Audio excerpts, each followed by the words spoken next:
Hello and welcome to Camp Xbox. The Xbox is an incredible system to collect for because so many games are cheap. I don't want to fearmonger and tell you to buy games now before they get expensive. I want to recommend great bangs for your buck. Cheap but great games, good for new collectors, or if you want to pick up something good to play for under $10. All footage was captured from an original Xbox, and I want to thank my YouTube channel members for their support. But let's go ahead and hop into this one.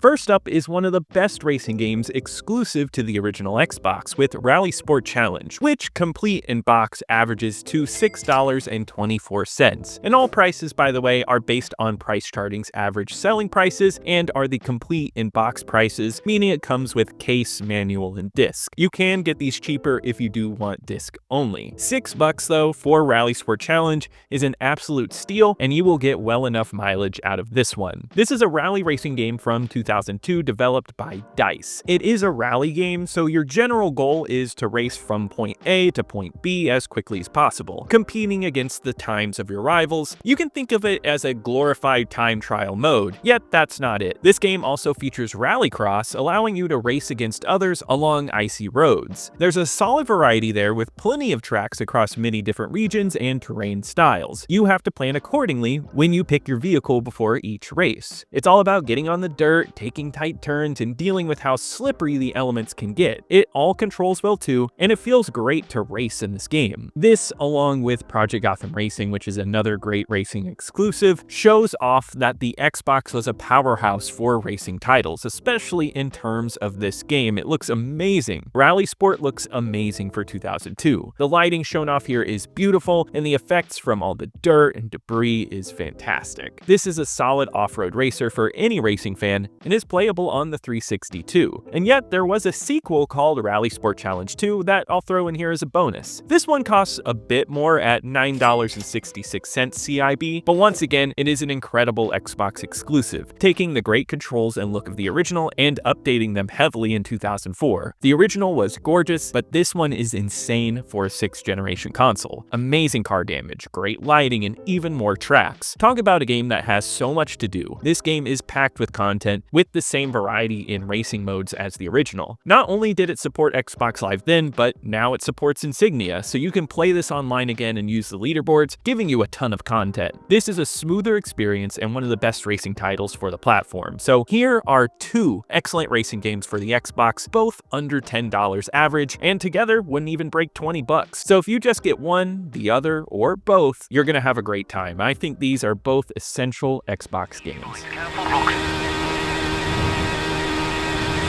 Hard left, don't cut, rocks inside.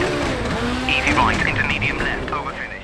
The next one is one you might not have heard of, with Enclave, an original Xbox RPG from 2002 made by the great Starbreeze, which this one averages around $8.89. This game did release as an Xbox exclusive back in the day, but is now available on PC, Wii, and modern consoles. Yet if you want to play something on the Xbox that's fun and also cheap, this is a good choice. Enclave is an action RPG that I feel you saw a lot of back on the PC, all about swinging your sword and shooting arrows in an old school setting. The controls are interesting and unique for the console, and this game offers a good amount of action throughout. This is not an open world game and instead opts for levels, but I think this benefits the game. The levels here are amazing. They are tight and intricate with paths that always layer over each other, and there's always something to reveal or look at. It's one of those games that's about exploration, and it's not a boring open world. It's a world full of detail. It has a great look on the Xbox too, with some fantastic lighting for the time, and it also has widescreen support on the original Xbox. The levels are set up in a way to get you right into the action. You slice up some enemies and get gold so you can upgrade your character as you move along. There is a plot here, but it's pretty basic for an RPG where you're a freed prisoner and you have to take down some evil forces. It's familiar, but the plot here is not the focus. Instead, it wants you to fight everything you see, and I also have to mention that the score for this game fits that classic medieval feeling. Starbreeze used to put out a lot of awesome stuff, and this is a neat, odd one in their catalog. There is some ambition here and different stuff. I don't think it's perfect. The combat and camera can be a bit odd, but I think that adds some charm to it. And also, if you like a challenging game, this is one that you should definitely check out. This is a hidden little gem on the Xbox that I think more people should give a shot.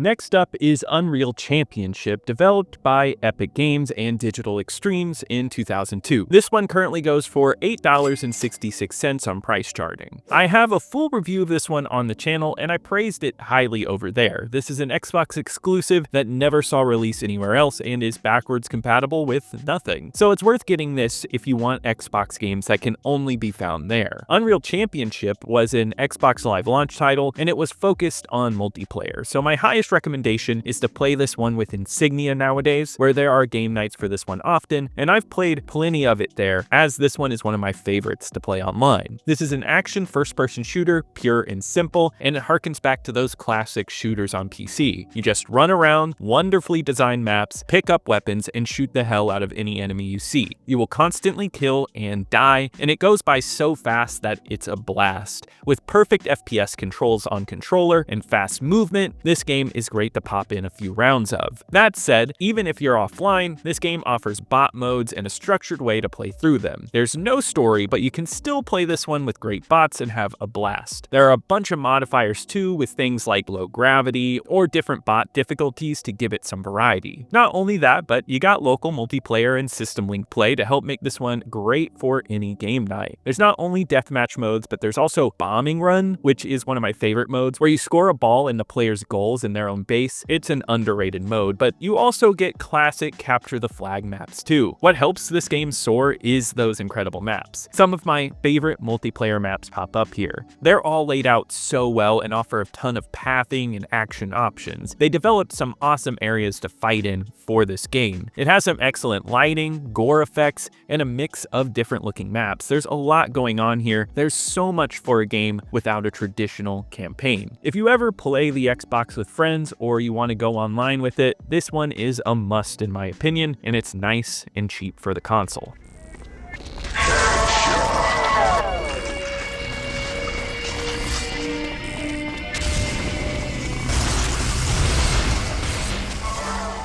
The next one is one of the best deals you can get on the Xbox, with an excellent game to price ratio. That's Tom Clancy Classic Trilogy. This was a platinum hits pack of Splinter Cell, Ghost Recon, and Rainbow Six 3, with an average price of $9.76 complete in box, which I know is close to $10, but when you think about it, that's 3 games for $3.25 each, and there's no bad game here either. These are some of the best games you can play on the Xbox. First of all, Splinter Cell is an awesome game, which many people consider it to be an all-time classic. Taking stealth to another level, it is one of the best designed games of the 6th gen, full of incredible levels to explore and all laid out in such fun ways. With a huge tool set at Sam Fisher's disposal, you get thrown into these stealth puzzles to solve, having to stick to the shadows and finish the mission, being as hidden as possible. On top of that, it has a great espionage plot and was a trendsetter for the console. Not to mention, the look of this game is incredible. The lighting pulled off here for 2002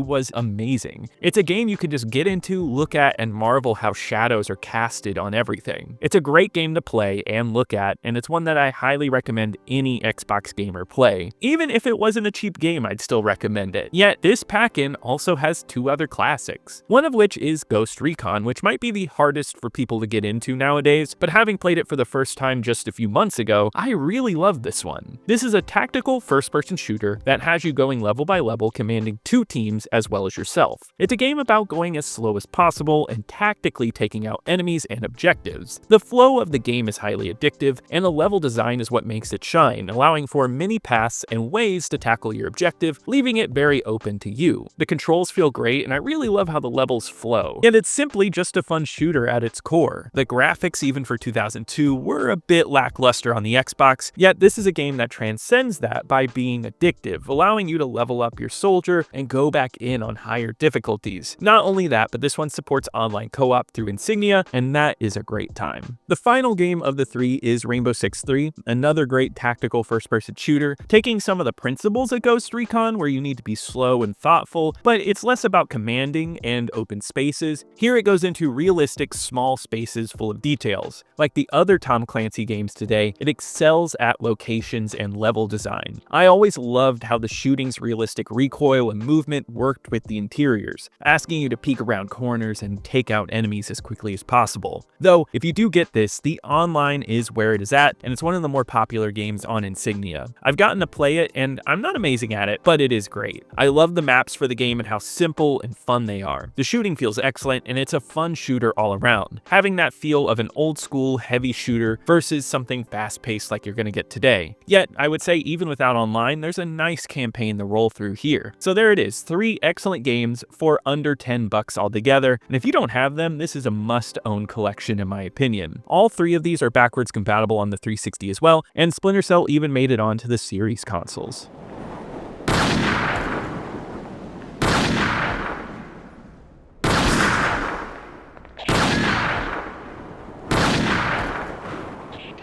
Let's change things up with Transworld Snowboarding. I could have picked Amped as those are cheap too, but I talk about those ones all the time, and this is another Xbox exclusive snowboarding title that needs more love and averages around $9.67. And let me tell you, this is a price that has been steadily going up. Just last month when I first started working on this video, it was averaging around $8. Well, hopefully that means more eyes are going on to this awesome game. Unlike Amped, which is more about an open snowboarding environment, this one is closer to a Tony Hawk title, which I'm all about. This game gives you multiple mountains to shred and objectives in them. Your goal is to hit as many of these objectives as you can so you can unlock more stuff. It's a quick game, and once you learn it, you can breeze right through it, and it's an excellent game to pick up and play anytime you can. Definitely good if you like this era of extreme sports titles. The controls are one of the best parts of this game, where you hold the right stick to do tricks, and if you hold them just long enough, you can get them perfectly down. Flowing between these moves and getting high score combos is breezy and feels awesome. Mix that with some great courses that offer nice areas that are easy to flow between and offer a ton of variety with the tricks and stunts you can pull off in them. It's an addictive game that's hard to put down once you get going. Also, this game supports custom soundtracks, so play what you want on your Xbox hard drive and just have a great time listening to your music. Yet, even with the base soundtrack, you're gonna have a good time because there's a nice collection of songs from a mix of genres. I also believe this game looks better than Amped. The snow here looks excellent, and I'm most impressed by the shadows in this game, and it all runs well at 480p and looks nice. The way you can glide down the snow and it doesn't feel like a flat texture is great for the time. This is one of my favorite Xbox hidden gems, and this is one that I see nobody really talking about nowadays. Check out my full review after this video where I go more in depth into it.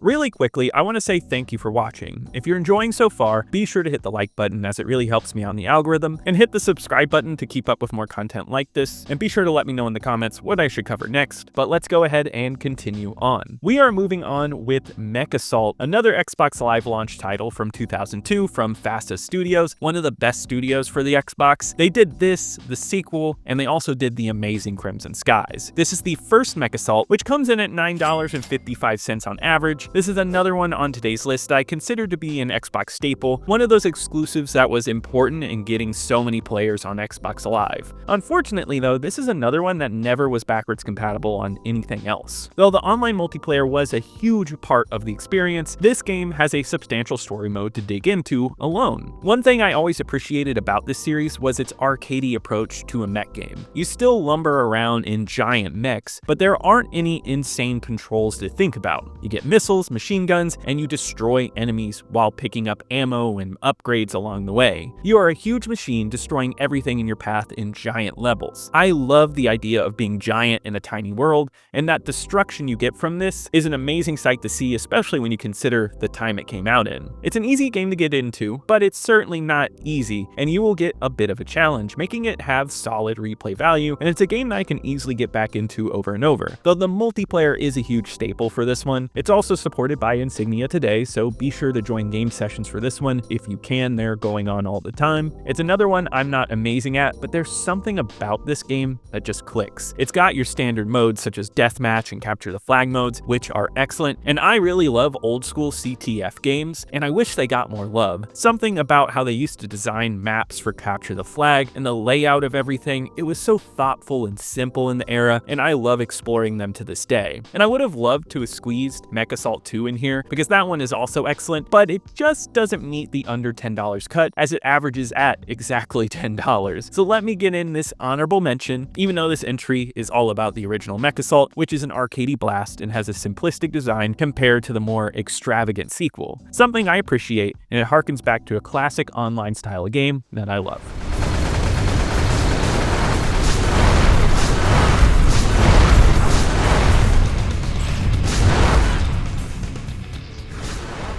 Next one is a bit of a stretch calling it great or amazing, but it's still one of the best deals on the Xbox. I'm talking about the Tetris Worlds Star Wars Clone Wars Double Pack. This one averages at $3.71 complete in box, which is insane for 2 games. That's only a little over $1 a game, and I'd have to say they're both experiences worth $1. First off, you get Tetris Worlds, which will appeal to only a certain amount of people, but to me, Tetris is an all-time classic, and this is a fun addition to this pack. Weirdly enough, this Tetris has a story mode, which I'm not gonna say is riveting, but I admire that they tried something. All it does is set up your Tetris play. It's simple too, you just stack tetraminos and clear lines. Simple and easy. The Xbox doesn't have many puzzle games, so it's nice to have a classic on the console. They do try to spice it up a bit by giving you different game modes, like one where you have to clear pre-set up lines, but it's all fairly basic. I'd say this is a game built for multiplayer with a fun local arcade mode as well as online support. I haven't tried this one online yet. It is supported by Insignia, but I imagine it's a good time. The more substantial part of this package is definitely Star Wars Clone Wars, a game that I don't exactly love, but it's definitely worth the price on offer here.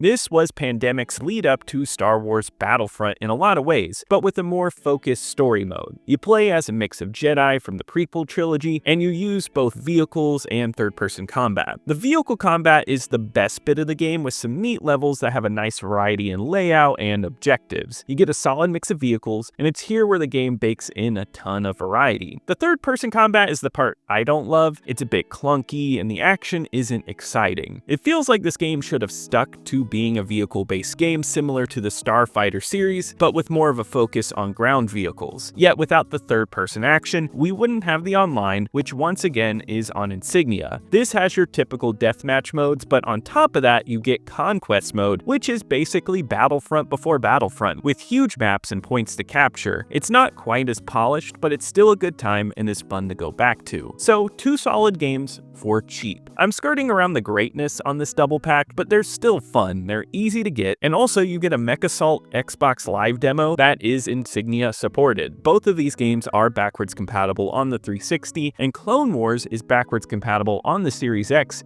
even while using the combo disc.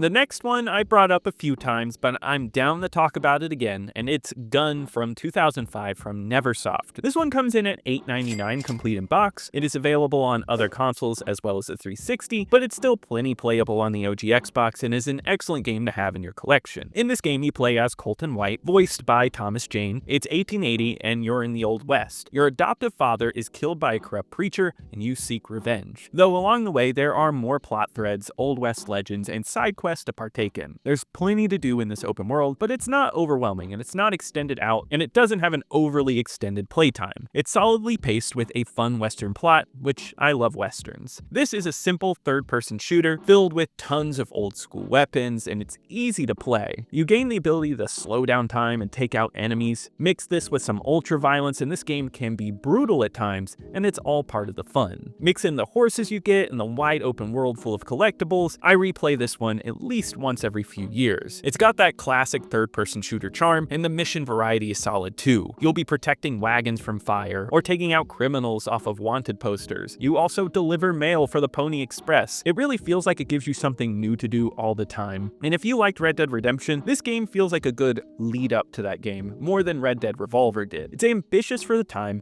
and it looks great running at 480p with widescreen on the Xbox. It has a very clean image. Neversoft always knew how to put out excellent looking games on the Xbox, with the Underground titles being some of the cleanest looking games in that generation if you played them on the Xbox. Gun often gets forgotten about in the mix of games for the 6th generation, and I've heard people who don't love it, but this one has always clicked for me, and it's definitely worth getting if you can find it for under $10.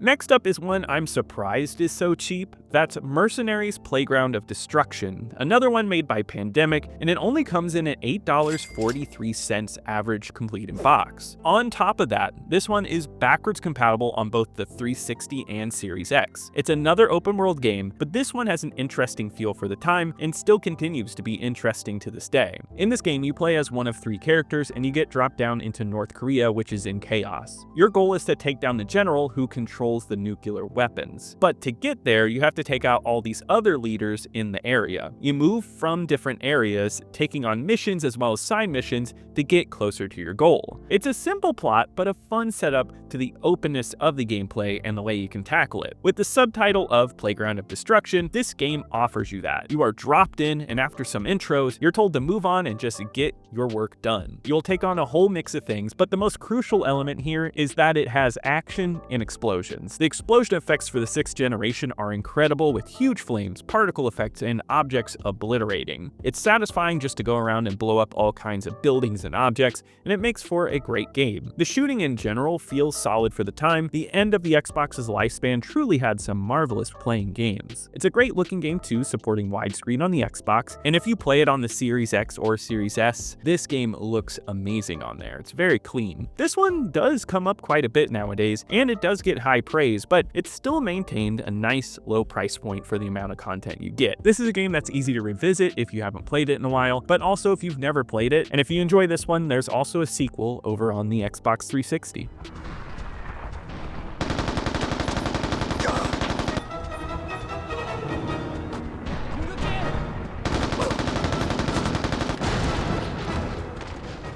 But that wraps it up for today. I hope you enjoyed this video. If you want some more content like this, be sure to let me know in the comments. I'd love to hear from you. Leave a like as it really helps me out in the algorithm. Subscribe to keep up with more videos like this. And I want to give a huge shout out to my YouTube channel members. Thank you so much for your support. You really help out the channel. And I'll see you here next time at Camp Xbox.